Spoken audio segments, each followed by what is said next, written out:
पहला सवाल, चॉकलेट को बनाने के लिए कौन से जानवर का दूध शामिल किया जाता है?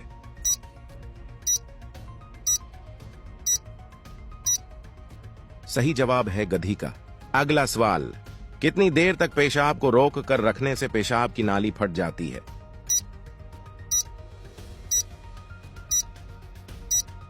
सही जवाब है 12 घंटे।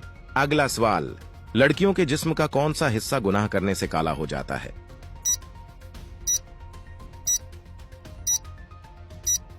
सही जवाब है दिल। अगला सवाल, मुर्गी के पंजे खाने से कौन सी लाइलाज बीमारी ठीक होती है?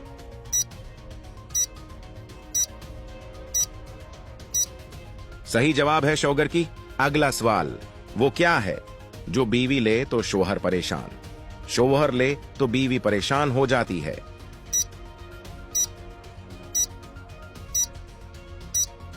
इसका सही जवाब